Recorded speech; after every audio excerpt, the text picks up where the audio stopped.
Minnesota right now. Look, I have to admit, the bad thing about it is, okay, Teddy Bridgewater, based on how they're playing right now, may be the guy that's out. He may be on the outside. I mean, if you look into the crystal ball and you say, okay, can this defense continue to play like this while Sam Bradford is still gelling with this team? Right. You get Adrian Peterson back. Yeah. That's going to allow you to control the game. Mm-hmm, mm-hmm. There may not be any room for Teddy Bridgewater once he gets back healthy. He is looking. I mean, as unfortunate as it is, you don't want to see anybody injured in the first place. Right. But you definitely don't want to see somebody lose their job due to injury, like Tony Romo. Unless you're Tony Romo. unless you're Tony Romo.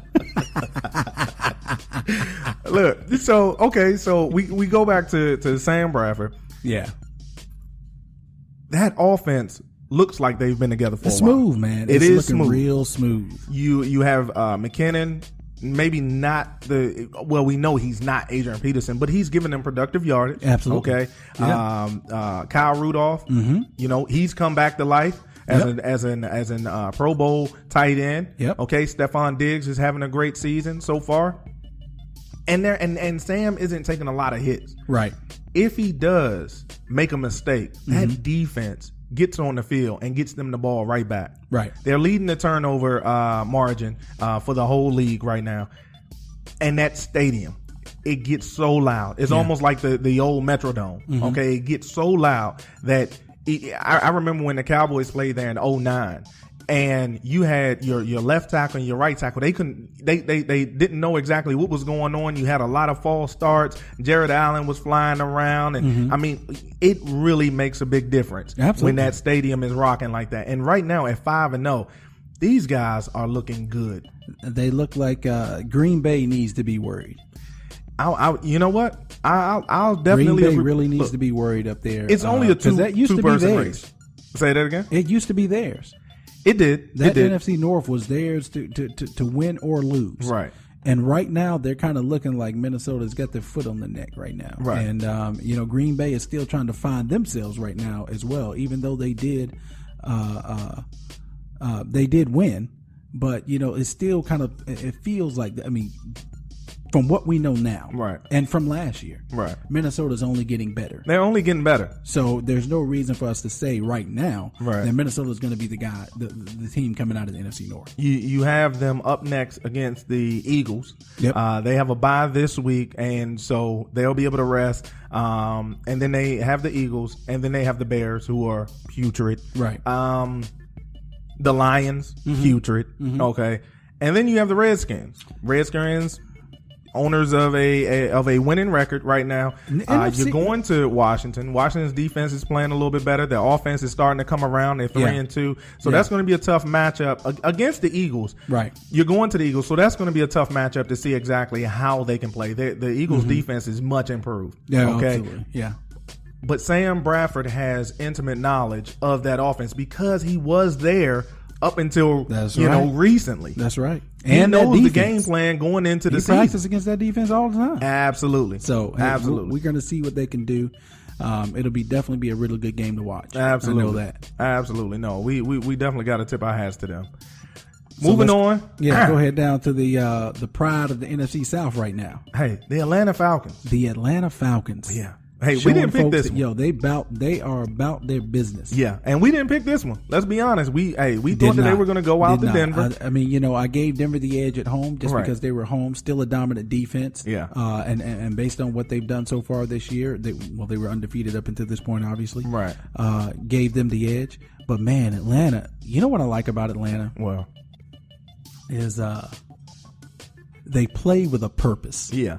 When you see them play, the eyeball test, they play with a purpose. When they break the huddle, they get to the line. Right. They snap. Their plays are crisp. They snap plays. Matt Ryan's doing awesome and getting the ball down the field. And man, that dual-headed threat back in the backfield of Tevin Coleman and Devontae Freeman. Right. It's hurting people, man, and it really hurt the Denver Broncos. and spread them out a lot more than they're usually being spread out. Than what they're used to. It pulled those linebackers out. They were forced to cover those guys in the down the seams. Yeah. And it really gave them room to operate. Obviously, you still got Julio Jones, but man, Devontae Freeman and Tevin Coleman, they're a tough bunch to handle. They can run, they can block, they can catch. And it's a beautiful thing to have two running backs on your staff that can work together at that. Yeah. And give you all that production. Tevin Coleman is one of those running backs that I was hoping that the Cowboys got last year in the draft. Yeah. I thought that he was a talented guy, that he should go in the second round. The Cowboys, could have picked him up in that second round. They didn't make a move for him at that point in time. And then, of course, in the third round, Atlanta picked him up. Out of Indiana, the kid, he has speed and he has power and he can catch the ball. A lot of people forget when he was at Indiana, this was the guy. Yeah. He was the reason why you would tune in to watch Indiana play, solely because of the fact that he could take it to the house at any point in time. Right. And now Atlanta is using those two, like you said, Tevin Coleman and Devontae Freeman. They're using them out and flanking them out to the point where your linebackers have to try to cover them. That's right. Because they can catch the ball. That is a mismatch, and you still have to worry about Julio. You still got to worry about Julio. I mean, think about this. Julio just had 300 yards last week. Yeah, and then he had 29 yards this week. Yeah, and they beat an undefeated Denver team at home. Yeah, in Mile High. I mean, Devontae Freeman 23 carries for 88 yards. Right. Tevin Coleman 6 carries for 31 yards. Right. 5.2 yards a carry. Right. And then you go down to Atlanta's receiving. Tevin Coleman 4 receptions, 132 yards. Yeah. You got to pull your linebackers out to cover this guy. That's it. And you know that. And then you got Devontae Freeman with 3 receptions, 35 yards. So at any time in the backfield, you don't know whether they're going to run, whether they're going to pass. And your packages are based solely on that because, of course, you see a running back in the game, you have your linebackers on the field, but these running backs are playing as wide receivers, so you might try to sneak on an extra DB. Mm-hmm. I mean, that puts them in a bad position. They run their screen passes so well. I mean, it's a solid football team. Absolutely. We'll see if they can stay true, right? As opposed to last year. Well, I think they're a little more legit this year than they were last year. They seem like they have a lot more purpose to them. As long as these guys can stay healthy, stay within their game plan, I don't really see them slowing down. Here's the biggest difference between this year and last year that I feel. Seeing them play. Vic Beasley had 3.5 sacks. Yeah.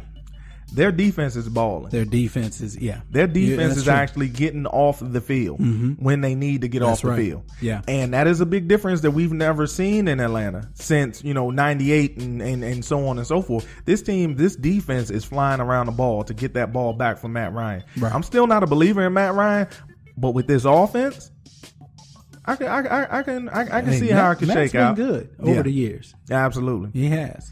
Absolutely. So let's move to the NFC East. Hey, huh? That's you. Your division. Yeah. Hey, the NFC East last year, NFC least. Okay. Yeah. Laughing stock. Yeah. This year, man. Yeah. Strong. It's a little bit stronger. It's stronger. Okay. All right. You got the Cowboys leading the division at 4-1. Dallas Cowboys. Division leader. Americans team. Hey, they are. Look at that. You can't debate that. You got the Eagles taking their first loss. Okay. Yeah. Carson Wentz threw the interception and pretty much sealed the game this past weekend. Don't really look too deep into that. He'll learn from that. He will learn. And here's the thing. A solid quarterback. He was trying to make a play. I don't fault him at all for that. That was a good read. He threw it into double coverage for the most part. Mm-hmm. But that's something that he will learn from, and they will move on from that. But their defense was still playing good. Yep. The Redskins 3-2. Dropped their first 2 games. Everyone was talking about Kirk Cousins, how he's not the answer, me included. Mm-hmm. And they've reeled off 3 straight wins now. Defense is coming around. They went into Baltimore, beat Baltimore. Baltimore now 2 straight losses. Last week to the Raiders, this week to the Redskins. There's going to be some questions about that offensive team. And then you have the Giants. The Giants are bringing up the rear end in the NFC East. Okay? The Giants are used to playing from behind, though. They are used to playing from behind. Eli is looking not very good. Eli looking like he want to join Peyton on that DirecTV couch. Well, look, he looks very comfortable when he's in those commercials. He looks more comfortable in those commercials than he does on the football field. Yeah. They lose to the Packers this weekend. Eli, 18 of 35, 199 yards.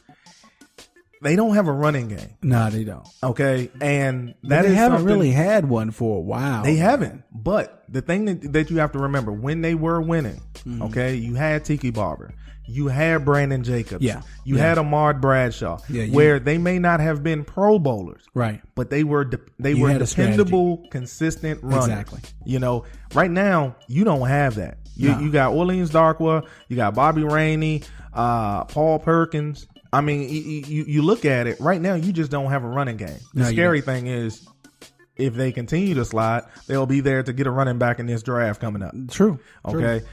They do have they have a great wide receiving core, I think, with Odell Beckham, Jr., Sterling Shepard, Victor Cruz, but it's just, you still got Eli. You still got Eli, and it's just not enough right now. No, it's not. It's not enough. And so, looking at the Giants going forward, their defense, I think, is playing well. They're not awful, but all that money that you put into it, they were supposed to be a little bit more formidable than what they are right now. You only have 4 sacks as a team, right, on this whole season. Yeah, that's a pretty significant 3-game slide. I mean, it was to the Vikings and Packers. Right. Vikings, obviously a strong team. Packers, a strong team. Right. They play the Ravens next. Right. So, I mean, and the Ravens are coming off of 2 straight losses. So, yeah, you're getting an angry Ravens team. Yep. We'll see if they can trend upward a little bit. I think they can get better. Not having a running game is going to hurt them. Even with the Patriots, when we don't feel as though that they have a running game, they are able to turn around and hand the ball off at a consistent clip. Well, Tom Brady, world, he is back. He is back. Well, let's go ahead and talk about these Cowboys. Go ahead. Don't gloss over it. I don't know really what to say. I'll be honest with you. Look, this was a game that I was a little afraid of. Okay, playing against the Bengals. The Bengals front 7. Hey, this is supposed to be your downfall. This was supposed to be the game that they were not supposed to win so easily. Right. Huh? This is, I mean, think about this. Let's put it into perspective now. The Cowboys won 4 games last year. They went 4-12. Okay. They show up to this game without Orlando Scandrick, without Dez Bryant, and Tony Romo. Yeah. They're supposed to lose this game. In history, they've lost this game. Right. And they jump out to a 28-point lead. New look Cowboys. Yeah. Yeah. Ezekiel Elliott behind that offensive line looks really good. Getting it together. Offensive line owned Cincinnati. Yeah, they did. They did. I mean, that's where the Cowboys built. That is their bread and butter. Is that offensive line. And controlling the front line. That's what they put all their money into. That's what they put all their time and scouting and effort into. And it's paying in dividends right now. Yeah. And, so when you look at it, you say, okay, with Dak Prescott, still hasn't thrown an interception, knock on wood, 155 throws. Yeah. Okay. He was able to get into the end zone on a run as well as throw a touchdown to Cole Beasley. You had Ezekiel Elliott go up the gut for 60 yards untouched. Yeah. Dude's fast, man. And then I want to tip my hat to the Cowboys defense in this game. You got AJ Green. You got Andy Dalton. They've been to the playoffs. They haven't won a playoff game in the longest time. Right. But this offense is thought of as one of the top 10 in I would say in the NFL as far as production. Yeah, you can say that. You're talking about the running backs, Jeremy Hill. At any point they can go off. Absolutely. Giovanni Bernard. And the Cowboys held him in check. DeMarcus Lawrence comes back after his 4-game suspension. And for some reason, I have no idea, the Cowboys finally had a pass rush. Yeah. Andy Dalton was not able to get comfortable in the pocket. They were pushing the pocket all game long. I said it a long time ago when Malik Collins was inserted into the starting lineup. That guy was going to make a difference. He hasn't registered a sack, but his push up the middle with Terrell McClain and Cedric Thornton, they're allowing Crawford and now DeMarcus Lawrence to really collapse that pocket. And Mo Claiborne, he made 2 good plays yesterday on the ball on AJ Green. Yeah. Okay. He's playing out of his mind right now. The defense is actually flying around right now. They look good. Problem is, can they keep it up? And will they switch back to Tony Romo? it's old habits die hard.